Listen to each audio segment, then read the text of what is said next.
सत श्री अकाल, तुसीं देख रहे हैं पंजाब मेल USA TV। मैं वरुण कौर मान। खबरां दे बुलेटिन दे विच तुहाडा स्वागत। खबरां दे बुलेटिन दे स्पॉन्सर रियल्टर गुरजतिंदर सिंह रंधावा। इन्हां तो हर तरीके की प्रॉपर्टी खरीदी विच जा सकती है। इन्हां दे फोन नंबर तुसीं स्क्रीन ते देख सकते हो। ते हुण पेश ने पहलां चोणवीआं खबरां। अमेरिका च कर्जा हद वधाउण संबंधी मीटिंग रही बेसिट्टा। डूंघे कर्जा संकट विच फस सकदा है अमेरिका। रूस ने अमरीका नूं दिता करारा जवाब। बराक ओबामा सने 500 अमरीकी नागरिकां ते लगाया बैन। बैग विच पा के सुੱਟ दित्ती सी धी। 4 साल बाद बेबी इंडिया दी मां दा खुलिया भेत, होई गिरफ्तार। खबर अमरीका तो है। अमरीका हत्या दे मामले च दोषी दी फांसी रुकी।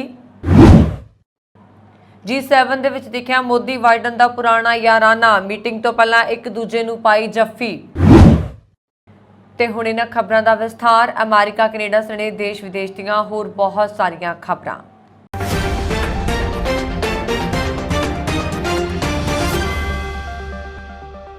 वाइट हाउस ਅਤੇ ਰਿਪਬਲਿਕਨ ਕਾਂਗਰਸ ਦੇ ਬੁਲਾਰਿਆਂ ਵਿਚਕਾਰ ਸਰਕਾਰ ਦੀ ਕਰਜ਼ਾ ਹੱਦ ਨੂੰ ਵਧਾਉਣ ਦੇ ਲਈ शुक्रवार की मीटिंग बेसिट्टा रही। हालांकि वाइट हाउस के बुलारे ने कहा कि राष्ट्रपति जो बाइडन बजट और कर्जे की हद बढ़ाउण नूं लैके रिपबलिकन पार्टी दे नाल ठोस सौदे की उम्मीद रखते हैं। जे 1 जून तक ये समझौता ना हो सकिया तो अमरीका पहली बार डूंघे कर्जे के संकट विच फस सकता है। अमरीकी खजाना विभाग ने चेतावनी दी है कि जे कोई समझौता ना होया तो सरकार अपने कर्जिਆਂ की सेवा करने दे असमर्थ हो सकती है। वाइट हाउस तो कहा गया है कि रिपबलिकां दे नाल मतभेद बरकरार ने। वाइट हाउस के संचार निर्देशक बेन ने कहा कि किसी भी बजट गलबात दे विच खर्च ते मालिया दोवें ते चर्चा की जानी चाहिए है, पर रिपबलिकनस ने मालीए ते चर्चा करन तो इनकार कर दिता है। बाइडन प्रशासन रिपबलिकनस दे नाल समझौते ते पहुंचण दी कोशिश कर रहा है। देश के बिलों का भुगतान जारी रखण दे लई उधार लैण दी हद नूं वधाउण दे लई 1 जून की समा सीमा है। यह 31 ट्रिलियन अमरीकी डॉलर है। रिपबलिकन खर्चों च सख्त कटौती की मांग कर रहे हैं, जिसका डेमोक्रेट्स विरोध कर रहे हैं। महत्वपूर्ण गल यह है कि बाइडन ने मौजूदा आर्थिक संकट के नाल नजिठण दे लई अपनी विदेश यात्रा नूं घटा दिता सी। उन्होंने 24 मई नूं सिडनी च होण वाली क्वाड मीटिंग च शामिल होण तो भी इनकार कर दिता। नतीजे वजों आस्ट्रेलियाई प्रधानमंत्री ने क्वाड मीटिंग नूं मुलतवी कर दिता सी। रूस ने ऐलान किया है कि उसने देश विच 500 अमरीकी नागरिकों की एंट्री नूं बैन कर दिता है। इन्हां विच साबका राष्ट्रपति बराक ओबामा तो लैके टैलीविजन जगत दीआं कई वड्डियां हस्तियां शामिल ने। रूसी विदेश मंत्रालय ने बयान जारी करके कहा कि बाइडन प्रशासन के वलों बार-बार रूस ते लगाए जा रहे प्रतिबंधों के मद्देनज़र हुण पुतिन सरकार भी 500 अमरीकियों लिए अपने दरवाजे बंद कर रही है। जिक्रयोग है कि रूस यूक्रेन युद्ध के मद्देनज़र अमेरिका लगातार रूसी कंपनियां ते लोकां नूं अपनी ब्लैकलिस्ट विच शामिल कर रहा है, जिस नाल रूसी अर्थव्यवस्था नूं नुकसान पहुंचाया जा सके। अमेरिका ने रूस नाल जुड़े 100 तो ज़्यादा संस्थावां ते लोकां नूं प्रतिबंधित कर दिता सी। हालांकि रूस वालों अजिहा कोई कदम काफ़ी घट ही देखा गया। अमरीका ने इन्हां कदमां ते रूस के विदेश मंत्रालय के बयान ते जारी करके कहा कि वाशिंगटन नूं काफ़ी पहलां सिख लेना चाहिए सी कि उसका कोई भी दुश्मनी वाला कदम बिना जवाब दे नहीं होएगा। जिहड़े लोकां नूं रूस वालों बैन किया गया है उन्हां विच TV host Stephen, Jimmy Kimmel ते सेथ मायरस शामिल ने। CNN एंकर एरन ते SMNBC प्रेजेंटर्स जो स्कारब्रो नां भी लिस्ट विच शामिल ने। रूस ने कहा कि उसने अमरीकी संसद ते रूस खिलाफ गलत जानकारी फैलाने वाले थिंक टैंक के लोगों को भी ब्लैकलिस्ट किया है। इस तो इलावा यूक्रेन को हथियार सप्लाई करने वाली कंपनियों के मुख्य अधिकारियों को भी प्रबंधित कर दिता गया है। इस बयान में रूस वालों कहा गया कि उस वालों अमरीकी पत्रकार इवान गोर्शकोविच लई काउंसलर विजिट को मंजूरी दी गई है। इवान को इस साल मार्च में जसूसी के दोषों में गिरफ्तार किया गया सी। इस तो पहला अमेरिका ने भी संयुक्त राष्ट्र के सैशन के लिए आने वाले रूसी पत्रकारों ते रूस के विदेश मंत्री सरगेई लावरोव लिए वीज़ा जारी करने तो इनकार कर दिता सी। अमेरिका के जॉर्जिया विच एक जंगली इलाके च मरण लई छड्डी एक नवजन्मी बच्ची दे ਪਲਾਸਟਿਕ ਦੇ ਬੈਗ ਵਿੱਚ ਜ਼ਿੰਦਾ ਮਿਲਣ ਦੇ ਲਗਭਗ 4 ਸਾਲ ਬਾਅਦ ਬੱਚੀ ਦੀ ਭਾਰਤੀ ਮੂਲ ਦੀ ਮਾਂ ਨੂੰ ਗ੍ਰਿਫਤਾਰ ਕਰ ਲਿਆ ਗਿਆ ਹੈ। ਮੀਡੀਆ ਰਿਪੋਰਟਸ ਦੇ ਵਿੱਚ ਇਸ ਦੀ ਜਾਣਕਾਰੀ ਦਿੱਤੀ ਗਈ ਹੈ। ਅਖਬਾਰ ਅਟਲਾਂਟਾ ਜਰਨਲ ਕਨਸਟੀਟਿਊਸ਼ਨ ਦੀ ਰਿਪੋਰਟ ਦੇ ਮੁਤਾਬਕ ਫੋਰਸਾਈਥ ਕੰਟਰੀ ਸ਼ੈਰਿਫ ਰੌਨ ਫਰੀਮੈਨ ਨੇ ਸ਼ੁੱਕਰਵਾਰ ਨੂੰ ਘੋਸ਼ਣਾ ਕੀਤੀ ਕਿ ਕਰੀਮਾ ਜਿਵਾਨੀ ਦੀ ਪਛਾਣ DNA ਰਾਹੀਂ ਬੱਚੇ ਦੀ ਮਾਂ ਵਜੋਂ ਕੀਤੀ ਗਈ ਹੈ ਅਤੇ ਉਸ ਦੇ ਕਤਲ ਦੀ ਕੋਸ਼ਿਸ਼ ਬੱਚਿਆਂ ਪ੍ਰਤੀ ਬੇਰਹਿਮੀ ਅਤੇ ਲਾਪਰਵਾਹੀ ਨਾਲ ਛੱਡਣ ਦੇ ਦੋਸ਼ ਲਗਾਏ ਨੇ। ਕਰੀਮਾ ਦੀ ਗ੍ਰਿਫਤਾਰੀ ਦਾ ਐਲਾਨ ਕਰਦੇ ਹੋਏ ਫਰੀਮੈਨ ਨੇ ਕਿਹਾ ਕਿ ਇੱਕ ਮਾਂ ਇੰਨੀ ਬੇਰਹਿਮ ਕਿਵੇਂ ਹੋ ਸਕਦੀ ਹੈ ਜਿਸ ਨੇ ਜਾਣ-ਬੁੱਝ ਕੇ ਆਪਣੀ ਨਵਜਨਮੀ ਬੱਚੀ ਨੂੰ ਮਰਨ ਲਈ ਛੱਡ ਦਿੱਤਾ। ਉਹਨਾਂ ਨੇ ਕਿਹਾ ਕਿ ਇਸ ਬੱਚੇ ਨੂੰ ਇੱਕ ਪਲਾਸਟਿਕ ਦੀ ਥੈਲੀ ਵਿੱਚ ਬੰਨ੍ਹ ਦਿੱਤਾ ਗਿਆ ਸੀ ਅਤੇ ਕੂੜੇ ਦੇ ਥੈਲੇ ਵਾਂਗ ਜੰਗਲ ਵਿੱਚ ਸੁੱਟ ਦਿੱਤਾ ਗਿਆ ਸੀ। ਬੱਚੀ ਜੋ ਹੁਣ 4 ਸਾਲ ਦੀ ਹੈ ਨੂੰ ਹਸਪਤਾਲ ਦੇ ਸਟਾਫ ਵੱਲੋਂ ਬੇਬੀ ਇੰਡੀਆ ਦਾ ਉਪਨਾਮ ਦਿੱਤਾ ਗਿਆ ਸੀ। ਜਦੋਂ ਉਹ ਲੱਭੀ ਸੀ ਉਸ ਨੂੰ ਗੋਦ ਲੈ ਲਿਆ ਗਿਆ ਸੀ ਅਤੇ ਫਰੀਮੈਨ ਨੇ ਕਿਹਾ ਕੋਈ ਇੱਕ ਤੰਦਰੁਸਤ ਖੁਸ਼ ਬੱਚੀ ਹੈ। ਬੱਚੀ ਦੀ ਗੋਪਨੀਯਤਾ ਦੀ ਰੱਖਿਆ ਲਈ ਅਧਿਕਾਰੀਆਂ ਨੇ ਉਸ ਦੀ ਪਛਾਣ ਜ਼ਾਹਿਰ ਨਹੀਂ ਕੀਤੀ ਹੈ। ਫੌਕਸ ਟੀਵੀ ਅਟਲਾਂਟਾ ਦੇ ਅਨੁਸਾਰ ਫਰੀਮੈਨ ਨੇ ਕਿਹਾ ਕਿ ਬੱਚੇ ਦੇ ਪਿਤਾ ਦੀ ਪਛਾਣ ਲਗਭਗ 10 ਮਹੀਨੇ ਪਹਿਲਾਂ DNA ਰਾਹੀਂ ਕੀਤੀ ਗਈ ਸੀ ਅਤੇ ਫਿਰ ਉਸ ਦੀ ਮਾਂ ਦਾ ਪਤਾ ਲਗਾਇਆ ਗਿਆ। ਐਪੇਨ ਮੀਡੀਆ ਦੀ ਰਿਪੋਰਟ ਦੇ ਅਨੁਸਾਰ ਜਿਵਾਨੀ ਨੂੰ ਗੁਪਤ ਗਰਭ ਅਵਸਥਾਵਾਂ ਵਜੋਂ ਜਾਣਿਆ ਜਾਂਦਾ ਹੈ। ਫਰੀਮੈਨ ਦੇ ਹਵਾਲੇ ਨਾਲ ਕਿਹਾ ਗਿਆ ਕਿ 40 ਸਾਲਾ ਜਿਵਾਨੀ ਦੇ ਹੋਰ ਬੱਚੇ ਨੇ ਜਿਨ੍ਹਾਂ ਦੀ ਉਮਰ ਸਕੂਲ ਜਾਣ ਤੋਂ ਲੈ ਕੇ ਬਾਲਗ ਹੋਣ ਤੱਕ ਦੇ ਕਰੀਬ ਹੈ। ਸੇਫ ਹੈਵਨ ਲਾਅ ਵਜੋਂ ਜਾਣਿਆ ਜਾਂਦਾ ਜਾਰਜੀਆ ਮਾਵਾਂ ਨੂੰ ਅਪਰਾਧਿਕ ਦੋਸ਼ਾਂ ਦਾ ਸਾਹਮਣਾ ਕੀਤੇ ਬਿਨਾਂ ਆਪਣੇ ਬੱਚਿਆਂ ਨੂੰ ਮੈਡੀਕਲ ਸਹੂਲਤਾਂ ਜਾਂ ਪੁਲਿਸ ਅਤੇ ਫਾਇਰ ਸਟੇਸ਼ਨਾਂ ਤੇ ਛੱਡਣ ਦੀ ਆਗਿਆ ਦਿੰਦਾ ਹੈ। ਐਪਰੇਨ ਨਿਊਜ਼ ਦੇ ਅਨੁਸਾਰ ਫਰੀਮੈਨ ਨੇ ਕਿਹਾ ਕਿ ਜਿਵਾਨੀ ਨੇ ਕਾਨੂੰਨ ਦੀਆਂ ਵਿਵਸਥਾਵਾਂ ਦਾ ਲਾਭ ਉਠਾਉਣ ਦੀ ਕੋਈ ਕੋਸ਼ਿਸ਼ ਨਹੀਂ ਕੀਤੀ। ਫਰੀਮੈਨ ਦੇ ਮੁਤਾਬਕ ਸ਼ਾਇਦ ਉਸਨੇ ਬੱਚੇ ਨੂੰ ਛੱਡਣ ਤੋਂ ਪਹਿਲਾਂ ਇੱਕ ਵਾਹਨ ਵਿੱਚ ਜਨਮ ਦਿੱਤਾ ਸੀ। ਜਰਨਲ ਕਨਸਟੀਟਿਊਸ਼ਨ ਨੇ ਕਿਹਾ ਕਿ ਜੰਗਲ ਦੇ ਨੇੜੇ ਇੱਕ ਪਰਿਵਾਰ ਨੇ ਇੱਕ ਬੱਚੇ ਦੇ ਰੋਣ ਦੀ ਆਵਾਜ਼ ਸੁਣੀ, ਜਿਸ ਤੋਂ ਬਾਅਦ ਸ਼ੈਰਿਫ ਦੇ ਡਿਪਟੀਜ਼ ਨੂੰ ਮੌਕੇ ਤੇ ਬੁਲਾਇਆ ਗਿਆ। ਉਹਨਾਂ ਨੇ ਬੱਚੇ ਨੂੰ ਬਚਾਇਆ ਅਤੇ ਮੁੱਢਲੀ ਸਹਾਇਤਾ ਦਿੱਤੀ। ਇੱਕ ਅਪੀਲ ਕੋਰਟ ਨੇ ਸੁਣਾਏ ਇੱਕ ਫੈਸਲੇ ਵਿੱਚ ਕਿਹਾ ਕਿ ਹੱਤਿਆ ਦੇ ਮਾਮਲੇ 'ਚ ਦੋਸ਼ੀ ਜੋਸਫ ਕਲਿਫਟਨ ਸਮਿਥ ਦੀ ਦਿਮਾਗੀ ਅਸਮਰੱਥਾ ਕਾਰਨ ਉਸ ਨੂੰ ਸੁਣਾਈ ਮੌਤ ਦੀ ਸਜ਼ਾ ਉੱਪਰ ਅਮਲ ਨਹੀਂ ਕੀਤਾ ਜਾ ਸਕਦਾ। ਅਪੀਲ ਕੋਰਟ ਨੇ ਸਟੇਟ ਆਫ ਅਲਬਾਮਾ ਨੂੰ ਦਿੱਤੇ ਆਦੇਸ਼ ਵਿੱਚ ਮੌਤ ਦੀ ਸਜ਼ਾ ਉੱਪਰ ਅਮਲ ਰੋਕਣ ਦੇ ਲਈ ਕਿਹਾ ਹੈ। ਸਮਿਥ ਨੂੰ 20 ਮਈ ਨੂੰ ਜ਼ਹਿਰ ਦਾ ਟੀਕਾ ਲਾ ਕੇ ਮੌਤ ਦੀ ਸਜ਼ਾ ਦਿੱਤੀ ਜਾਣੀ ਸੀ। ਸ਼ੁੱਕਰਵਾਰ ਨੂੰ ਦਿੱਤੇ ਇਸ ਫੈਸਲੇ ਦਾ ਮਤਲਬ ਹੈ ਕਿ 53 ਸਾਲਾ ਸਮਿਥ ਨੂੰ ਉਦੋਂ ਤੱਕ ਫਾਂਸੀ ਸੰਭਵ ਨਹੀਂ ਹੈ ਜਦੋਂ ਤੱਕ ਸੁਪਰੀਮ ਕੋਰਟ ਅਪੀਲ ਕੋਰਟ ਦਾ ਫੈਸਲਾ ਰੱਦ ਨਹੀਂ ਕਰ ਦਿੰਦੀ। ਅਲਬਾਮਾ ਅਟਾਰਨੀ ਜਨਰਲ ਸਟੀਵ ਨੇ ਅਪੀਲ ਕੋਰਟ ਦੇ ਫੈਸਲੇ ਨਾਲ ਅਸਹਿਮਤੀ ਪ੍ਰਗਟ ਕਰਦਿਆਂ ਕਿਹਾ ਕਿ ਉਹ ਫੈਸਲੇ ਤੇ ਪੁਨਰ ਵਿਚਾਰ ਦੇ ਲਈ ਅਮਰੀਕੀ ਸੁਪਰੀਮ ਕੋਰਟ ਦਾ ਦਰਵਾਜ਼ਾ ਖੜਕਾਉਣਗੇ। ਜਾਪਾਨ ਦੇ ਹੀਰੋਸ਼ੀਮਾ ਸ਼ਹਿਰ ਵਿੱਚ G7 ਬੈਠਕ ਸ਼ੁਰੂ ਹੋਣ ਤੋਂ ਪਹਿਲਾਂ ਅਮਰੀਕੀ ਰਾਸ਼ਟਰਪਤੀ ਜੋ ਬਾਈਡਨ ਨੇ ਪ੍ਰਧਾਨ ਮੰਤਰੀ ਨਰਿੰਦਰ ਮੋਦੀ ਦੇ ਨਾਲ ਮੁਲਾਕਾਤ ਕੀਤੀ। ਇਸ ਦੌਰਾਨ ਉਹ ਵਿਸ਼ਵ ਨੇਤਾਵਾਂ ਵਿਚਕਾਰ ਮੋਦੀ ਨੂੰ ਮਿਲਣ ਦੇ ਲਈ ਉਹਨਾਂ ਦੀ ਸੀਟ ਕੋਲ ਆਏ, ਉਹਨਾਂ ਨੂੰ ਗਲੇ ਲਗਾਇਆ। ਦੋਵੇਂ ਨੇਤਾ ਥੋੜੀ ਦੇਰ ਬਾਅਦ ਕਵਾੜ ਦੇਸ਼ਾਂ ਦੀ ਬੈਠਕ ਵਿੱਚ ਸ਼ਾਮਲ ਹੋਏ। ਦੋਵਾਂ ਨੇਤਾਵਾਂ ਵਿਚਾਲੇ ਆਖਰੀ ਮੁਲਾਕਾਤ 6 ਮਹੀਨੇ ਪਹਿਲਾਂ ਇੰਡੋਨੇਸ਼ੀਆ ਦੇ ਬਾਲੀ G20 ਸੰਮੇਲਨ ਦੌਰਾਨ ਹੋਈ ਸੀ। ਇਸ ਦੇ ਨਾਲ ਹੀ ਹਿੰਦ ਪ੍ਰਸ਼ਾਂਤ ਵਿੱਚ ਚਾਈਨਾ ਦਾ ਮੁਕਾਬਲਾ ਕਰਨ ਦੇ ਲਈ ਬਣਾਈ ਗਈ ਕਵਾੜ ਦੇਸ਼ਾਂ ਦੀ ਮੀਟਿੰਗ ਵੀ ਹੀਰੋਸ਼ੀਮਾ ਸ਼ਹਿਰ ਵਿੱਚ ਹੋਏਗੀ। ਆਸਟ੍ਰੇਲੀਆ ਦੇ ਸ਼ਹਿਰ ਸਿਡਨੀ 'ਚ ਹੋਣ ਵਾਲੀ ਬੈਠਕ ਅਮਰੀਕਾ 'ਚ ਚੱਲ ਰਹੀ ਕਰਜ਼ੇ ਦੀ ਸਮੱਸਿਆ ਕਾਰਨ 2 ਦਿਨ ਪਹਿਲਾਂ ਰੱਦ ਕਰ ਦਿੱਤੀ ਗਈ ਸੀ। ਭਾਰਤ ਤੋਂ ਇਲਾਵਾ ਅਮਰੀਕਾ, ਜਾਪਾਨ ਅਤੇ ਆਸਟ੍ਰੇਲੀਆ ਇਸ ਗਰੁੱਪ ਦੇ ਮੈਂਬਰ ਨੇ। ਇਸ ਤੋਂ ਪਹਿਲਾਂ ਪ੍ਰਧਾਨ ਮੰਤਰੀ ਮੋਦੀ ਨੇ ਜਾਪਾਨ ਦੇ PM ਫੂਮੀਓ ਦੇ ਨਾਲ ਮੁਲਾਕਾਤ ਕੀਤੀ। ਦੋਵਾਂ ਨੇਤਾਵਾਂ ਵਿਚਾਲੇ ਦੁਬੱਲੀ ਗੱਲਬਾਤ ਵੀ ਹੋਈ। ਮੋਦੀ ਨੇ ਕਿਹਾ ਕਿ ਜਾਪਾਨ ਦੇ ਪ੍ਰਧਾਨ ਮੰਤਰੀ ਫੂਮੀਓ ਕਿਸ਼ਿਦਾ ਨਾਲ ਉਹਨਾਂ ਦੀ ਸ਼ਾਨਦਾਰ ਗੱਲਬਾਤ ਹੋਈ। ਅਸੀਂ ਭਾਰਤ ਜਾਪਾਨ ਸੰਬੰਧਾਂ ਨੂੰ ਹੋਰ ਬਿਹਤਰ ਬਣਾਉਣ ਤੇ ਜ਼ੋਰ ਦਿੱਤਾ ਹੈ। PM ਮੋਦੀ ਨੇ ਹੀਰੋਸ਼ੀਮਾ ਵਿੱਚ ਮਹਾਤਮਾ ਗਾਂਧੀ ਦੀ ਮੂਰਤੀ ਦਾ ਉਦਘਾਟਨ ਕੀਤਾ। ਮੋਦੀ ਨੇ ਕਿਹਾ ਅੱਜ ਵੀ ਹੀਰੋਸ਼ੀਮਾ ਸ਼ਬਦ ਸੁਣ ਕੇ ਦੁਨੀਆ ਡਰ ਜਾਂਦੀ ਹੈ। ਕੈਨੇਡਾ ਨੇ ਰੂਸ ਖਿਲਾਫ ਨਵੀਆਂ ਪਾਬੰਦੀਆਂ ਦਾ ਐਲਾਨ ਕੀਤਾ ਹੈ। ਪ੍ਰਧਾਨ ਮੰਤਰੀ ਜਸਟਿਨ ਟਰੂਡੋ ਦੀ ਵੈਬਸਾਈਟ ਤੇ ਜਾਰੀ ਇੱਕ ਬਿਆਨ ਦੇ ਮੁਤਾਬਕ ਕੈਨੇਡਾ 17 ਵਿਅਕਤੀਆਂ ਅਤੇ ਰੂਸੀ ਕੰਪਨੀਆਂ ਨਾਲ ਜੁੜੀਆਂ 18 ਇਕਾਈਆਂ ਤੇ ਨਵੀਆਂ ਪਾਬੰਦੀਆਂ ਲਗਾ ਰਿਹਾ ਹੈ ਜੋ ਰੂਸ ਦੀਆਂ ਹਥਿਆਰਬੰਦ ਸੈਨਾਵਾਂ, ਸੂਚੀਬੱਧ ਵਿਅਕਤੀਆਂ ਅਤੇ ਪਰਿਵਾਰਕ ਮੈਂਬਰਾਂ ਅਤੇ ਕ੍ਰੈਮਲਿਨ ਕੁਲੀਨ ਵਰਗ ਦੇ ਮੈਂਬਰਾਂ ਨੂੰ ਫੌਜੀ ਟੈਕਨੋਲੋਜੀ ਅਤੇ ਜਾਣਕਾਰੀ ਪ੍ਰਦਾਨ ਕਰਦੇ ਨੇ। ਬਿਆਨ ਵਿੱਚ ਕਿਹਾ ਗਿਆ ਕਿ 30 ਵਿਅਕਤੀਆਂ ਅਤੇ 8 ਸੰਸਥਾਵਾਂ ਅਤੇ ਹੋਰ ਪਾਬੰਦੀਆਂ ਮਨੁੱਖੀ ਅਧਿਕਾਰਾਂ ਦੀ ਉਲੰਘਣਾ ਵਿੱਚ ਸ਼ਾਮਲ ਨੇ। 2014 ਤੋਂ ਕੈਨੇਡਾ ਨੇ ਰੂਸ, ਬੈਲਾਰੂਸ ਅਤੇ ਯੂਕਰੇਨ ਦੇ ਵਿੱਚ 2500 ਤੋਂ ਵੱਧ ਵਿਅਕਤੀਆਂ ਅਤੇ ਸੰਸਥਾਵਾਂ ਤੇ ਪਾਬੰਦੀਆਂ ਲਗਾਈਆਂ ਨੇ। ਇਹਨਾਂ ਵਿੱਚੋਂ ਬਹੁਤ ਸਾਰੀਆਂ ਪਾਬੰਦੀਆਂ ਕੈਨੇਡਾ ਦੇ ਸਹਿਯੋਗੀਆਂ ਅਤੇ ਭਾਈਵਾਲਾਂ ਦੇ ਨਾਲ ਤਾਲਮੇਲ ਕਰਕੇ ਕੀਤੀਆਂ ਗਈਆਂ ਨੇ। ਯੂਐਸ ਸੈਨੇਟਰ ਕ੍ਰਿਸਟਨ ਜ਼ਿਲੀ ਬ੍ਰਾਂਡ ਸਿੱਖ ਕਾਕਸ ਕਮੇਟੀ ਦੇ ਕੋਆਰਡੀਨੇਟਰ ਡਾਕਟਰ ਪ੍ਰਿਤਪਾਲ ਸਿੰਘ ਦੇ ਗ੍ਰਹਿ ਵਿਖੇ ਪਹੁੰਚੇ, ਜਿੱਥੇ ਉਹਨਾਂ ਨੇ ਵੱਖ-ਵੱਖ ਆਗੂਆਂ ਦੇ ਨਾਲ ਸਿੱਖਾਂ ਨੂੰ ਆ ਰਹੀਆਂ ਮੁਸ਼ਕਲਾਂ ਬਾਰੇ ਵਿਚਾਰ ਵਟਾਂਦਰਾ ਕੀਤਾ। ਇਸ ਦੌਰਾਨ ਇਹਨਾਂ ਆਗੂਆਂ ਨੇ ਆਪੋ ਆਪਣੇ ਵਿਚਾਰ ਪੇਸ਼ ਕੀਤੇ। ਸਭ ਤੋਂ ਪਹਿਲਾਂ ਹਰਪ੍ਰੀਤ ਸਿੰਘ ਸੰਧੂ ਨੇ ਯੂਐਸ ਸੈਨੇਟਰ ਜ਼ਿਲੀ ਬ੍ਰਾਂਡ ਬਾਰੇ ਵਿਸਥਾਰ ਨਾਲ ਜਾਣਕਾਰੀ ਦਿੱਤੀ ਅਤੇ ਦੱਸਿਆ ਕਿ ਇਹ ਸਿੱਖਾਂ ਦੇ ਪਿਛਲੇ ਲੰਬੇ ਸਮੇਂ ਤੋਂ ਦੋਸਤ ਮੰਨੇ ਜਾਂਦੇ ਨੇ ਤੇ ਅੱਜ ਵਿਸ਼ੇਸ਼ ਤੌਰ ਤੇ ਸਿੱਖਾਂ ਨੂੰ ਆ ਰਹੀਆਂ ਮੁਸ਼ਕਲਾਂ ਨੂੰ ਜਾਣਨ ਦੇ ਲਈ ਇੱਥੇ ਪਹੁੰਚੇ ਨੇ।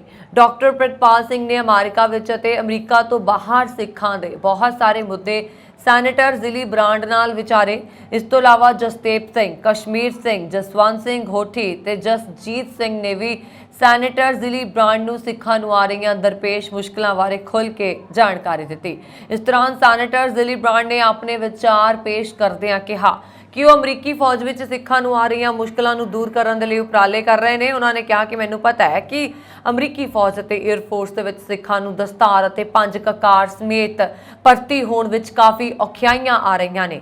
ਉਹਨਾਂ ਨੇ ਕਿਹਾ ਕਿ ਮੈਂ ਯੂਐਸ ਆਰਮਡ ਸਰਵਿਸਿਜ਼ ਕਮੇਟੀ ਦੀ ਮੈਂਬਰ ਹੋਣ ਦੇ ਨਾਤੇ ਇਸ ਵੱਲ ਵਿਸ਼ੇਸ਼ ਧਿਆਨ ਦਿਆਂਗੀ ਤੇ ਮੈਨੂੰ ਉਮੀਦ ਹੈ ਕਿ ਆਉਣ ਵਾਲੇ ਸਮੇਂ 'ਚ ਸਿੱਖਾਂ ਪ੍ਰਤੀ ਫੌਜ ਵਿੱਚ ਆਉਂਦੀਆਂ ਮੁਸ਼ਕਲਾਂ ਨੂੰ ਹੱਲ ਕਰਨ 'ਚ ਮਦਦ ਮਿਲੇਗੀ। ਇਸ ਮੌਕੇ ਹੋਰ ਆਗੂ ਵੀ ਬਹੁਤ ਸਾਰੇ ਸਿੱਖ ਆਗੂ ਵੀ ਹਾਜ਼ਰ ਸਨ। ਭਾਰਤ ਦੇ ਪ੍ਰਧਾਨ ਮੰਤਰੀ ਨਰਿੰਦਰ ਮੋਦੀ ਪੂਰੀ ਦੁਨੀਆ ਵਿੱਚ ਮਸ਼ਹੂਰ ਨੇ, ਲੋਕਪ੍ਰਿਯ ਨੇ। ਦੁਨੀਆ ਦੇ ਕਈ ਵੱਡੇ ਨੇਤਾ ਵੀ ਉਹਨਾਂ ਦੇ ਮੁਰੀਦ ਨੇ। ਖਬਰਾਂ ਦੇ ਮੁਤਾਬਕ ਸ਼ਨੀਵਾਰ ਨੂੰ ਕੁਆਡ ਮੀਟਿੰਗ ਦੇ ਦੌਰਾਨ ਅਮਰੀਕੀ ਰਾਸ਼ਟਰਪਤੀ ਜੋ ਬਾਈਡਨ ਨੇ ਪ੍ਰਧਾਨ ਮੰਤਰੀ ਨਰਿੰਦਰ ਮੋਦੀ ਤੋਂ ਆਟੋਗ੍ਰਾਫ ਮੰਗਿਆ। ਇਸ ਦੇ ਨਾਲ ਹੀ ਉਹਨਾਂ ਨੂੰ ਪੁੱਛਿਆ ਗਿਆ ਕਿ ਉਹ ਕਿਵੇਂ ਵੱਡੇ ਪੱਧਰ ਤੇ ਇੰਨੇ ਪ੍ਰਸ਼ੰਸਕਾਂ ਨੂੰ ਮੈਨੇਜ ਕਰਦੇ ਨੇ। ਅਮਰੀਕੀ ਰਾਸ਼ਟਰਪਤੀ ਬਾਈਡਨ ਅਤੇ ਆਸਟ੍ਰੇਲੀਆ ਦੇ ਪ੍ਰਧਾਨ ਮੰਤਰੀ ਐਂਥਨੀ ਅਲਬਾਨੀਜ਼ ਨੇ ਪੀਐਮ ਮੋਦੀ ਨੂੰ ਆਪਣੀਆਂ ਅਸਲ ਚੁਣੌਤੀਆਂ ਬਾਰੇ ਦੱਸਿਆ। ਬਾਈਡਨ ਨੇ ਪੀਐਮ ਮੋਦੀ ਨੂੰ ਕਿਹਾ ਕਿ ਉਹ ਬਹੁਤ ਮਸ਼ਹੂਰ ਨੇਤਾ ਨੇ ਅਤੇ ਅਮਰੀਕਾ ਵਿੱਚ ਵੱਡੀ ਗਿਣਤੀ 'ਚ ਲੋਕ ਉਹਨਾਂ ਨੂੰ ਮਿਲਣਾ ਚਾਹੁੰਦੇ ਨੇ। ਸ਼ਨੀਵਾਰ ਨੂੰ ਕੁਆਡ ਨੇਤਾਵਾਂ ਦੀ ਬੈਠਕ ਦੇ ਦੌਰਾਨ ਅਮਰੀਕੀ ਰਾਸ਼ਟਰਪਤੀ ਜੋ ਬਾਈਡਨ ਨੇ ਪੀਐਮ ਮੋਦੀ ਨੂੰ ਕਿਹਾ ਕਿ ਮੈਨੂੰ ਤੁਹਾਡੇ ਪ੍ਰੋਗਰਾਮਾਂ ਲਈ ਲੋਕਾਂ ਤੋਂ ਲਗਾਤਾਰ ਬੇਨਤੀਆਂ ਮਿਲ ਰਹੀਆਂ ਨੇ। ਇਹ ਮੇਰੇ ਲਈ ਇੱਕ ਚੁਣੌਤੀ ਬਣ ਗਿਆ ਹੈ। ਜੋ ਬਾਈਡਨ ਨੇ ਇਹ ਗੱਲਾਂ ਪ੍ਰਧਾਨ ਮੰਤਰੀ ਮੋਦੀ ਨੂੰ ਅਗਲੇ ਮਹੀਨੇ ਅਮਰੀਕਾ ਦੇ ਅਧਿਕਾਰਤ ਦੌਰੇ ਤੋਂ ਪਹਿਲਾਂ ਕਹੀਆਂ। ਆਸਟ੍ਰੇਲੀਆ ਦੇ ਪ੍ਰਧਾਨ ਮੰਤਰੀ ਐਂਥਨੀ ਅਲਬਾਨੀਜ਼, ਜੋ ਕਿ ਅਮਰੀਕੀ ਰਾਸ਼ਟਰਪਤੀ ਤੋਂ ਬਾਅਦ ਮੀਟਿੰਗ ਵਿੱਚ ਮੌਜੂਦ ਸਨ, ਨੇ ਕਿਹਾ ਕਿ ਉਹਨਾਂ ਦਾ ਸਿਡਨੀ ਵਿੱਚ 20,000 ਦੀ ਸਮਰੱਥਾ ਵਾਲਾ ਇੱਕ ਕਮਿਊਨਿਟੀ ਰਿਸੈਪਸ਼ਨ ਹੈ, ਪਰ ਅਜੇ ਵੀ ਸਾਰੀਆਂ ਬੇਨਤੀਆਂ ਨੂੰ ਪੂਰਾ ਕਰਨ ਦੇ ਯੋਗ ਨਹੀਂ ਹਨ। ਅਗਲੇ ਮਹੀਨੇ ਪੀਐਮ ਮੋਦੀ ਦੀ ਅਮਰੀਕਾ ਫੇਰੀ ਦਾ ਜ਼ਿਕਰ ਕਰਦਿਆਂ ਅਮਰੀਕੀ ਰਾਸ਼ਟਰਪਤੀ ਜੋ ਬਾਈਡਨ ਨੇ ਕਿਹਾ, ਤੁਸੀਂ ਦਿਖਾਉਂਦੇ ਹੋ ਕਿ ਲੋਕਤੰਤਰ ਮਾਇਨੇ ਰੱਖਦਾ ਹੈ। ਤੁਸੀਂ ਮੇਰੇ ਲਈ ਵੱਡੀ ਸਮੱਸਿਆ ਪੈਦਾ ਕਰ ਰਹੇ ਹੋ। ਅਗਲੇ ਮਹੀਨੇ ਅਸੀਂ ਤੁਹਾਡੇ ਨਾਲ ਰਾਤ ਦਾ ਖਾਣਾ ਖਾਵਾਂਗੇ। ਹਰ ਕੋਈ ਦੇਸ਼ ਭਰ ਤੋਂ ਆਉਣਾ ਚਾਹੁੰਦਾ ਹੈ। ਮੇਰੇ ਕੋਲ ਟਿਕਟਾਂ ਖਤਮ ਹੋ ਗਈਆਂ ਨੇ। ਤੁਸੀਂ ਸੋਚਦੇ ਹੋ ਕਿ ਮੈਂ ਮਜ਼ਾਕ ਕਰ ਰਿਹਾ ਹਾਂ? ਮੇਰੀ ਟੀਮ ਨੂੰ ਪੁੱਛੋ। ਮੈਨੂੰ ਉਹਨਾਂ ਲੋਕਾਂ ਦੇ ਫੋਨ ਆ ਰਹੇ ਨੇ ਜਿਨ੍ਹਾਂ ਨਾਲ ਮੈਂ ਲੰਬੇ ਸਮੇਂ ਤੋਂ ਗੱਲ ਨਹੀਂ ਕੀਤੀ ਹੈ। ਫਿਲਮੀ ਕਲਾਕਾਰਾਂ ਤੋਂ ਲੈ ਕੇ ਰਿਸ਼ਤੇਦਾਰਾਂ ਤੱਕ ਹਰ ਕੋਈ ਬੁਲਾ ਰਿਹਾ ਹੈ। ਤੁਸੀਂ ਬਹੁਤ ਲੋਕਪ੍ਰਿਯ ਹੋ। ਜੋ ਬਾਈਡਨ ਨੇ ਕਿਹਾ ਕਿ ਪ੍ਰਧਾਨ ਮੰਤਰੀ ਮੋਦੀ, ਤੁਸੀਂ ਕੁਆਡ ਸਮੇਤ ਹਰ ਚੀਜ਼ ਨੂੰ ਪ੍ਰਭਾਵਿਤ ਕੀਤਾ ਹੈ। ਇੰਡੋ ਪੈਸੀਫਿਕ ਵਿੱਚ ਤੁਹਾਡਾ ਬਹੁਤ ਪ੍ਰਭਾਵ ਹੈ। ਇਸ ਤੋਂ ਬਾਅਦ ਪੀਐਮ ਅਲਬਾਨੀਜ਼ ਨੇ ਅੱਗੇ ਕਿਹਾ ਕਿ ਨਰਿੰਦਰ ਮੋਦੀ ਸਟੇਡੀਅਮ ਦੇ ਵਿੱਚ 90,000 ਤੋਂ ਵੱਧ ਲੋਕਾਂ ਨੇ ਪੀਐਮ ਮੋਦੀ ਦਾ ਸਵਾਗਤ ਕੀਤਾ। ਇਸ ਤੋਂ ਜੋ ਬਾਈਡਨ ਨੇ ਮੋਦੀ ਨੂੰ ਕਿਹਾ ਕਿ ਮੈਨੂੰ ਤੁਹਾਡਾ ਆਟੋਗ੍ਰਾਫ ਲੈਣਾ ਚਾਹੀਦਾ ਹੈ। ਪ੍ਰਧਾਨ ਮੰਤਰੀ ਨਰਿੰਦਰ ਮੋਦੀ G7 ਸੰਮੇਲਨ 'ਚ ਹਿੱਸਾ ਲੈਣ ਦੇ ਲਈ ਜਾਪਾਨ ਗਏ ਹੋਏ ਨੇ। ਮੀਟਿੰਗ ਵਿੱਚ ਜਾਪਾਨ ਦੇ ਪ੍ਰਧਾਨ ਮੰਤਰੀ ਫੂਮੀਓ ਵੀ ਮੌਜੂਦ ਸਨ। ਜਾਪਾਨ ਇਸ ਸਾਲ G7 ਦੇਸ਼ਾਂ ਦੇ ਸਿਖਰ ਸੰਮੇਲਨ ਦੀ ਮੇਜ਼ਬਾਨੀ ਕਰ ਰਿਹਾ। ਮੇਰੀ ਸਰਕਾਰ ਨੂੰ ਡੇਗਣ ਵਾਲੀ ਵਿਦੇਸ਼ੀ ਸਾਜ਼ਿਸ਼ ਪਿੱਛੇ ਅਮਰੀਕਾ ਦਾ ਹੱਥ ਸੀ। ਇਸ ਨੂੰ ਸਾਬਤ ਕਰਨ ਦੇ ਲਈ ਮੇਰੇ ਕੋਲ ਲਿਖਤੀ ਸਬੂਤ ਨੇ। ਇਮਰਾਨ ਖਾਨ ਹੁਣਾਂ ਨੇ ਇਹ ਗੱਲਾਂ ਪਿਛਲੇ ਸਾਲ ਮਈ ਵਿੱਚ ਇੱਕ ਰੈਲੀ ਨੂੰ ਸੰਬੋਧਨ ਕਰਦਿਆਂ ਕਹੀਆਂ ਸਨ। ਜਦੋਂ ਉਹ ਅਮਰੀਕਾ ਤੇ ਇਲਜ਼ਾਮ ਲਗਾ ਰਹੇ ਸੀ, ਉਦੋਂ ਉਹਨਾਂ ਦੀ ਸਰਕਾਰ ਡਿੱਗਣ ਨੂੰ 1 ਮਹੀਨਾ ਹੀ ਹੋਇਆ ਸੀ, ਪਰ ਹੁਣ ਸਾਲ ਬਦਲ ਗਿਆ ਅਤੇ ਹਾਲਾਤ ਬਦਲ ਗਏ। ਅਮਰੀਕਾ ਦੇ ਉੱਪਰ ਇਹ ਗੱਲ ਕਹਿਣ ਵਾਲੇ ਹੁਣ ਇਮਰਾਨ ਖਾਨ ਅਮਰੀਕਾ ਤੋਂ ਮਦਦ ਮੰਗ ਰਹੇ ਨੇ। इमरान अमरीका ਨੂੰ ਉਹਨਾਂ ਦੀ ਮਦਦ ਕਰਨ ਦੀ ਬੇਨਤੀ ਵੀ ਕਰ ਰਹੇ ਨੇ। दरअसल एक बार फिर इमरान खान का ऑडियो लीक होया। इस ऑडियो ਦੇ ਵਿੱਚ इमरान अमेरिकी संसद मैंबर मैक्सियन मूर वाटर्स ਦੇ ਨਾਲ ਗੱਲ ਕਰਦੇ नजर आ रहे ਨੇ। पाकिस्तानी फौज ਅਤੇ सरकार तो दुखी इमरान अमरीका ਨੂੰ ਉਹਨਾਂ ਦੇ ਨਾਲ खड़े होने की अपील करते हैं। उन्होंने अमरीकी मदद ਲਈ कहते हुए सुनिया गया। वो बार बार कह रहे हैं कि अमरीका उन्होंने मदद करे। ये ऑडियो जूम मीटिंग की दसी जा रही है। इमरान का कहना है कि इस समय साडे देश के हालात बहुत खराब ने। इस समय पाकिस्तान अपने इतिहास के सब तो नाजुक दौर विचों लंघ रहा है। साबका फौज मुखी जनरल कमर जावेद बाजवा ने मैनू मारन की कोशिश की सी। उन्होंने ये कहते सुनिया जा सकता है कि उन्होंने सरकार को एक साजिश तहत डेगिया गया। इमरान का कहना है कि अमरीका नूं साडे लई आवाज़ उठाउणी चाहीदी है। अमरीका नूं पाकिस्तान के मनुखी अधिकारां ते जमहूरी कदरां कीमतां बारे आवाज़ उठाउणी चाहीदी है। ऑडियो लीक विच इमरान ये कहते हुए सुनिया गया कि पाकिस्तान च फौज बहुत ताकतवर है। साडी सरकार वधिया आर्थिक प्रदर्शन कर रही सी, पर फिर भी इसनूं डेगण दीआं साजिशां रचियां गईयां। किसी भी लोकतंत्री देश विच सरकार नूं डेगण दी इस तरह की कार्रवाई नहीं की जाती। मैं चाहता हाँ कि पाकिस्तान विच कानून का राज होए। मैं तुहानू बेनती करता हाँ कि तुसी मेरे लिए अपनी आवाज़ बुलंद करो। जो तुसी कुछ कहोगे तो वह सुनिया जाएगा। इमरान ने अमरीकी संसद मैंबर नूं यह भी कहा कि उन्होंने जान नूं खतरा है। वो दसते ने कि पाकिस्तान की खुफिया एजेंसी IASI ਅਤੇ फौज इत्थे बहुत ताकतवर है। पुनर्जन्म पाप दोबारा जन्म बारे दावे हमेशा चर्चा का विषय बन रहे हैं। संसार विच बहुत सारे लोग ने जो अपने पिछले जन्म दीयां गल्लां नूं याद करते हैं। हाल ही अमरीका की रहने वाली अशली ने भी अपने नाल होए एक अनुभव नूं साझा किया। अशली की 9 साल की धी का दावा है कि वह पहला भी एक लड़की के रूप में जन्म लै चुकी है। उसने अपनी मौत बारे काफ़ी कुछ साझा किया है। अशली की 9 साल की धी अक्सर पुनर्जन्म दीयां कहानियां सुणाउंदी सी। हाल ही विच जदों अशली ने मजाक की बजाय इसनूं बहुत गंभीरता नाल लिया तो समझ आया कि उसकी धी कहानियां नहीं सगों असल विच अपने पिछले जन्म की गल दसती है। अशली की बेटी का कहना है कि वह केवल उसकी बेटी होने का दिखावा करती है। ये उसकी धी नहीं है। उसका जन्म कई साल पहला होया सी ते करीब 81 साल पहला उसकी मौत हुई।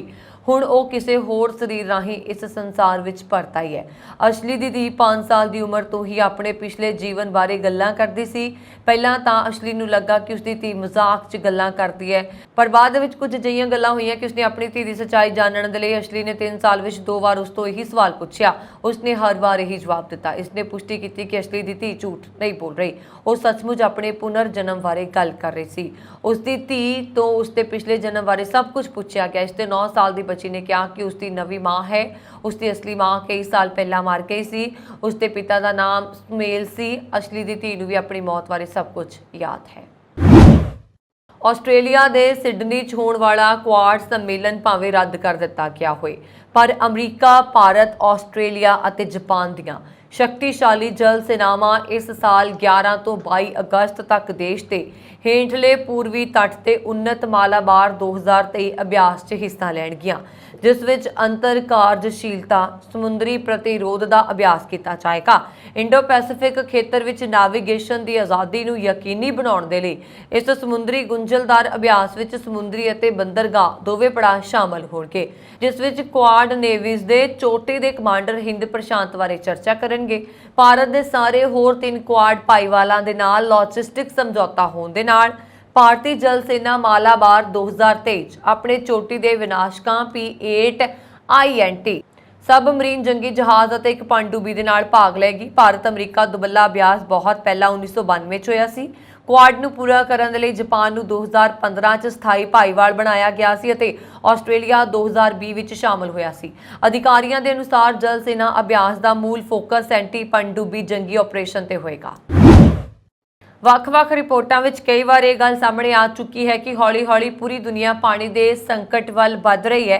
ਇਸ ਨਾਲ ਹੀ ਇੱਕ ਹੋਰ ਅਧਿਐਨ ਵਿੱਚ ਦਾਅਵਾ ਕੀਤਾ ਗਿਆ ਕਿ ਦੁਨੀਆ ਦੀਆਂ ਸਭ ਤੋਂ ਵੱਡੀਆਂ ਝੀਲਾਂ ਦੇ ਜਲ ਭੰਡਾਰਾਂ ਦਾ ਪਾਣੀ ਪੱਧਰ ਤੇਜ਼ੀ ਨਾਲ ਘਟ ਰਿਹਾ ਹੈ ਤੇ ਇਸ ਸੁੱਕਣ ਦੀ ਕਗਾਰ ਵੱਲ ਵੱਧ ਰਿਹਾ। ਇਸ ਨਾਲ ਇਹ ਵੀ ਮੰਨਿਆ ਜਾ ਰਿਹਾ ਕਿ ਆਉਣ ਵਾਲੇ ਸਮੇਂ ਵਿੱਚ ਮਨੁੱਖ ਨੂੰ ਪਾਣੀ ਦੇ ਸੰਕਟ ਦੀ ਵੱਡੀ ਤਰਾਸਦੀ ਦਾ सामना करना पाएगा। न्यूज़ एजेंसी AFP तो मिली जानकारी के मुताबिक ये अध्ययन यूनिवर्सिटी ऑफ कोलोराडो बोल्डर के प्रोफैसर और पेपर के सह लेखक ने किया।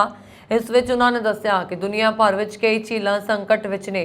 प्रोफैसर राज गोपालन ने अपनी रिपोर्ट विच कहा कि हैरान करन वाली गल यह है कि दुनिया की लगभग 25% आबादी झीलों के बेसन च रह रही है ਅਤੇ जो लगातार सुक रही ने। उन्होंने कहा कि जे अजिहा हुंदा है तो इस नाल करीब 2 अरब लोग प्रभावित होणगे। प्रोफैसर ने दस्सिया कि दुनिया भर के विज्ञानी नदियां दी विगड़ती हालत ते नज़र रख रहे हैं। इस दे बावजूद इस संबंधी कोई ठोस कदम नहीं चुक रहे। अमेरिका के ओरेगन सूबे च एक ट्रक के यात्री वैन नूं टक्कर मारन कारण 7 लोगों की मौत हो गई और 4 जख्मी हो गए। ओरेगन राज पुलिस ने शुक्रवार नूं कहा कि कैलीफोर्निया का 52 साला ट्रक ड्राइवर लिंकन स्मिथ वीरवार दोपहर नूं एक ट्रक चला रहा सी ਜਦੋਂ उसने अलबानी तो लगभग 16 किलोमीटर उत्तर दे विच इंटरस्टेट 5 हाईवे ते 11 लोगों को लिजा रही एक यात्री वैन नूं टक्कर मारी। इस हादसे दे विच वैन च सवार 6 लोगों की मौके ते मौत हो गई। 7वें पीड़ित नूं हॉस्पिटल लिजाया गया पर उसनूं भी बचाया नहीं जा सकिया। वैन विच सवार 4 होर लोग जख्मी हो गए जिन्हां नूं इलाज लई हॉस्पिटल लिजाया गया। हादसे विच ट्रक ड्राइवर स्मिथ नूं कोई सट नहीं लगी। उसनूं गिरफ्तार कर लिया गया है अते मैरियन काउंटी जेल विच भेजिया गया। उसते शराब पी के गड्डी चलाउण अते कतल दे 7 मामलिਆਂ ਤੋਂ इलावा लापरवाही दे नाल ड्राइविंग अते 3rd डिग्री हमले का भी दोष लगाया गया। इस साल 2 जनवरी ਨੂੰ पैसिफिक कोस्ट हाईवे उपर होए सड़क हादसे संबंधी सामने आए एक नवे दस्तावेज विच नेहा पटेल ने कहा कि वह महज एक हादसा नहीं सी बल्कि उसके पति भारतीय मूल के अमरीकी डॉक्टर धर्मेश पटेल जो कार नूं चला रहा सी ने सोची समझी योजना तहत कार खड्ड च सुट के मेरे 2 बच्चों समेत मैनू मारन का यतन किया सी। यह चमत्कार ही सी कि यह हादसे च टेस्ला कार 300 फुट तो वध डूंगी खड्ड च डिग के चकनाचूर हो गई परंतु कार च सवार 7 ते 4 साल के 2 बच्चों समेत पत्नी ते पति बच गए। पासाडेना वासी डॉक्टर धर्मेश पटेल ने दावा किया कि तकनीकी खराबी कारण यह हादसा वापरिया सी। उसके इस दावे नूं उसकी पत्नी नेहा ने मुद्दों ही रद्द कर दिता है। रेडियोलॉजिस्ट डॉक्टर धर्मेश विरुद्ध 3 हत्यावां की कोशिश करने के दोष आयद किए गए ने। मामले संबंधी लिफाफे बंद नेहा का बयान बीते दिन खोलिया गया। दस्तावेज़ों के अनुसार मौके पर मौजूद किसी भी गवाह ने यह नहीं कहा कि सड़क तो उतर के पहाड़ी वाल वध रही तेज रफ्तार कार नूं ड्राइवर ने ब्रेक लाउण दा यतन कीता सी। कैनेडा विच भी लुटेरियां दे हौसले दिनों दिन बुलंद होंदे जा रहे हैं। ताज़ा घटना ब्रिटिश कोलंबिया के शहर न्यू वेस्टमिंस्टर तो वापरी है जिथे एक लुटेरा ड्राइवर कोलों टैक्सी खो के भज गया। इस दौरान उसकी ड्राइवर के नाल हथोपाई भी हुई जिस कारण साउथ एशियन मूल का ड्राइवर जख्मी हो गया। उधर सूचना मिलदियां ही मौके ते पुजी पुलिस ने लुटेरियां दा पिछा किया ते घेरा पा के उसनूं दबोच लिया। पाकिस्तान तहरीके इंसाफ के मुखी इमरान खान की साबका पत्नी जेमिमा ने ट्विटर के अहुदा छड्डण वाले CEO एलन मस्क नूं माइक्रो ब्लॉगिंग साइट ते अपने पुत्रां दे नां ते फर्जी खात्यां की शिकायत की है। उन्होंने दावा किया कि यह खाते पाकिस्तान दे विच सियासी एजेंडे तहत बनाए गए ने। वीरवार देर रात एक ट्वीट दे विच 49 साला गोल्ड स्मिथ ने कहा, धन्नवाद एलन मस्क, मेरे बच्चों के नां ते फर्जी खाते पाकिस्तान विच सियासी एजेंडे लिए धोखेबाजां द्वारा बनाए गए ने। जदों तुसीं ट्विटर के वेरीफिकेशन ब्लू टिक नूं हटा दिता तो उही होया जिसका मैनू डर सी। मेरे बच्चे सोशल मीडिया ते नहीं हन अते उन्हां दी कोई योजना भी नहीं है। गोल्ड स्मिथ अते खान का विआह मई 1955 दे विच होया सी जो 9 साल बाद जून 2004 विच टुट गया सी। गोल्ड स्मिथ अते खान दे इस विआह दे 2 बेटे ने, सुलेमान जिसका जन्म 1996 होया अते कासिम जिसका जन्म 1999 होया। इत्थे यह भी जिक्रयोग है कि इस ट्विटर तो बाद कुछ दिनों बाद एलन मस्क का यह भी बयान आया सीगा कि वह ट्विटर के अहुदा जिहड़ा CEO का है उसते शायद बने भी रहणगे। ब्रिटेन के साबका प्रधानमंत्री बोरिस जॉनसन की पत्नी कैरी जॉनसन ने ऐलान किया है कि वह अपने तीजे बच्चे नूं जन्म देण वाले ने। जॉनसन परिवार के लिए एक खुशी का मौका है अते इस बच्चे के जन्म के नाल ब्रिटेन के साबका प्रधानमंत्री 8वीं वार पिता बन जाएंगे। इंस्टाग्राम ते खबर साझी करदियां श्रीमती जॉनसन ने कहा कि वह पिछले 8 महीनों तो बहुत थकी हुई महसूस कर रही सी पर हुण इस बच्चे नूं मिलण लई कुछ हफ्तियां का इंतजार नहीं कर पा रही। तुहानूं दस दईए कि बोरिस जॉनसन ने मई 2021 च अपनी प्रेमिका कैरी जॉनसन दे नाल विआह कीता सी अते इस जोड़े दे पहलां ही दो बच्चे ने। एक बच्चे का नाम विलफ है जिसकी उम्र 3 साल है तो दूजे बच्चे का नाम रोमी है जिसकी उम्र 2 साल है। विलफ का जन्म अप्रैल 2020 ਤੇ रोमी का जन्म दसंबर 2021 ਹੋਇਆ। इस तो पहला बोरिस जॉनसन का ब्याह मरीना व्हीलर के नाल होया सी ਅਤੇ पिछले ब्याह तो उन्होंने 4 बच्चे ने। पिछले साल सितंबर विच बोरिस जॉनसन ने पार्टी च बगावत तो बाद अस्तीफा दे दिता सी ਅਤੇ ਇਹ ਪਹਿਲੀ ਵਾਰ है ਜਦੋਂ ਉਹ ਪ੍ਰਧਾਨ ਮੰਤਰੀ नहीं ਹਨ ਅਤੇ ਡਾਊਨਿੰਗ ਸਟਰੀਟ ਵਿੱਚ ਰਹਿੰਦੇ ਹੋਏ ਪਿਤਾ ਬਣਨ ਜਾ ਰਹੇ ਨੇ। बीते कई दिनों तो इटली के इमिलिया रोमाना सूबे च आए हड़ां ने लोगों की जनजीवन नूं तहस नहस करके रखा होया है। एक कुदरती आफत सब तो वध बजुर्गों लई काल बन रही है क्योंकि वधेरी उम्र कारण बजुर्गों तो पानी के तेज बहाव का मुकाबला नहीं हो रहा, जिस कारण हुण तक इस हड़ विच मरण वालियां च वधेरे उम्र के लोग ने। मौसम माहिरां दे अनुसार पिछले 100 सालां दौरान आए हड़ां चों यह हड़ सब तो वध लोकां दे जानी ते माली नुकसान कर रहा। सूबे दीआं कई मुख सड़कों समेत रेल सेवावां भी पूरी तरह ठप्प ने। लोकां दे घरां दी बिजली गुल होण दे नाल मोबाइल भी खबर मौसम खराब मौसम कारण ना दे बराबर चल रहे ने।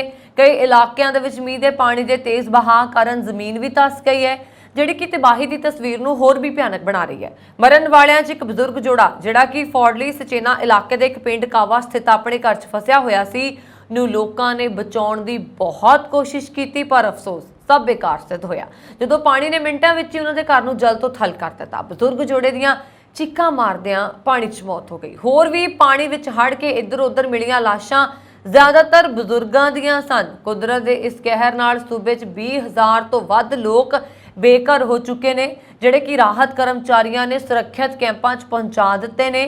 23 नदियां दे किनारे टुੱਟਣ नाल सूबे भर च 280 अजिहियां थावां ने जिथे कि जमीन धसन दे नाल लोकां दा वड्डे पੱਧਰ ते माली नुकसान होया। 400 तो उपर सड़कां बुरी तरह नुकसानियां गईयां। हड़ दे पानी ने सूबे दे 42 शहरां तो वध शहरां च अपने कहर च तरथल्ली मचा रखी है और जिस नाल अरबां यूरो दा नुकसान इटली नूं झलना पै रहा। 15 लोगों लिए हड़ काल बन चुका है। इस हड़ च फसे लोगों लिए राहत कारज कर रहे कर्मचारियों नूं अनेकां दिक्कतां दा सामना करना पै रहा। ਇਹ ਸਨ ਹੁਣ ਤੱਕ ਦੀਆਂ ਖਬਰਾਂ। ਮੈਨੂੰ ਵਰੁਣ ਕੌਰ ਮਾਨ ਨੂੰ ਦਿਵਾ ਗਿਆ। ਹੋਰ ਖਬਰਾਂ ਦੇ ਲਈ ਸਾਡਾ YouTube ਚੈਨਲ ਪੰਜਾਬ ਮੇਲ USA TV ਜ਼ਰੂਰ ਸਬਸਕ੍ਰਾਈਬ ਕਰੋ ਜੀ। ਸ਼ੁਕਰੀਆ। ਸਤਿ ਸ਼੍ਰੀ ਅਕਾਲ।